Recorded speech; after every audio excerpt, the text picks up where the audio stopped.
Hey everyone, Token Dave over here, dorky token black guy who's just trying to get by. Welcome to another edition of the Godzilla Garage, where I exclusively talk about Godzilla and Godzilla related content. This edition of the Godzilla Garage is in conjunction with the Token 10, my top 10 list for a particular subject matter, and I'm continuing my 10 favorite Godzilla movies. So let's go into number 5, Mothra vs. Godzilla, or Godzilla vs. Mothra in 1964. I hated this movie as a kid. I'm not the biggest Mothra fan still. I mean, come on. A giant moth going against a giant mutated, fusion of Tyrannosaurus Rex and the Stegosaurus that's able to, shoot out atomic radiation. Come on. You know, that said, as I got older, I realized how awesome this movie was. First with the cast. Akira Takarada in one of my favorite roles of him. Actually, I think this is my second favorite role of him in the whole franchise. We got Yoko Hoshi in this. I hope I pronounced her name right. The Peanuts returning as a Sobijin, and yeah. And Kenji Sahara in this movie. Excellent cast, excellent characters. Godzilla, my second favorite Godzilla suit of all time, and Godzilla himself still being that destructive force of nature and the antagonist, heated antagonist and threatening antagonist, throwing back to the original movie. And the music in this is actually well balanced, and the special effects are very, very groundbreaking for this. And yeah, this movie is just not only fun but very well put together. Toho was still in top form in this. So yeah, there are things about the end with Godzilla. Like for me, Godzilla getting beaten by the Mothra larva with silly string. Come on. Other than that, though, this movie is definitely awesome and definitely one of the best of the Showa era, actually. So yeah, Mothra vs. Godzilla is just amazing. Number 4, Godzilla vs. Destroyer. Okay, yeah, this is a very emotional movie for me, I mean, in general, it's emotional for a lot of people, but since, of the obvious reasons. But the year this movie came out, my uncle, the guy that took me to see Godzilla 1985, the guy that nurtured my fandom of Godzilla, died the very year this movie came out. So I had that going, and as well as this is the movie where Godzilla dies. And it's heartbreaking, very heartbreaking. And as much as I enjoy this movie, it is kind of hard for me to still watch because, my uncle didn't live to be able to see this. And if he did, he actually would have agreed that this is by far the best ending of a Godzilla franchise, and as it was intended to. And that personal stuff out the way, we got a lot of the characters from the Heisei movies coming back for one last time. While this is not the best for me, Godzilla, first Godzilla 2 was Megumi Odaka's best appearance as Miki. Miki still had a very strong role in this, and watching her break down during Godzilla's death was heartwarming. We got the continuation of the Yamane bloodline with his grandchildren in this, one being a reporter and one being a consultant for G-Force.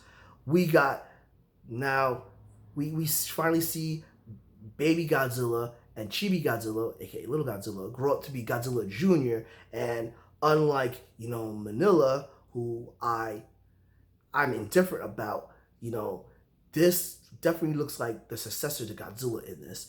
And Destroyer. Everyone says it, but it is true. This is the Dai Kaiju equivalent to the devil, and the Destroyer design is just awesome all the way around. So yeah, this is the Heisei era went off on a high note with Godzilla vs. Destroyer. And if you haven't watched this movie yet, What's taking you so long? Watch this movie. Number 3, Shin Godzilla. How did this movie end up being so good? It boggles my mind because I didn't think there could be a movie on the level that comes close to the original Gojira. And Shin Godzilla did that in spades. Damn.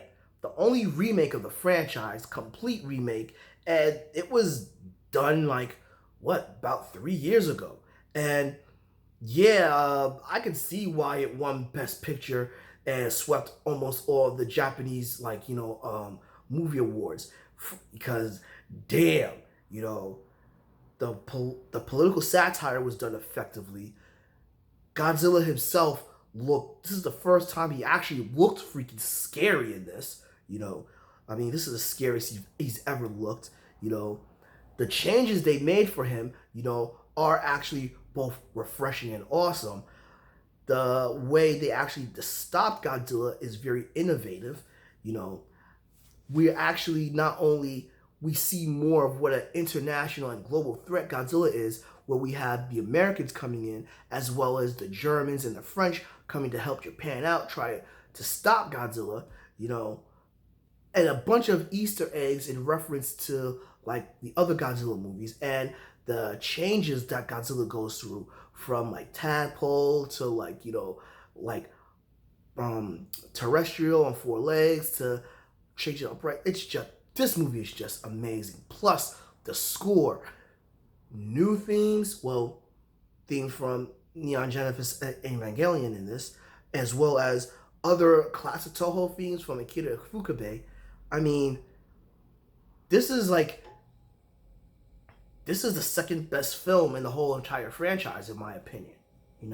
While it's my third favorite movie, as a movie itself, it is in the top 2 of the best ones in the franchise. Speaking of best of the franchise, and best movies in the franchise, what's the best? My number 2 pick for my favorite movies, the original Gojira, or Godzilla 54. Now, I don't know what else to say about this movie. It's legendary, it's classic.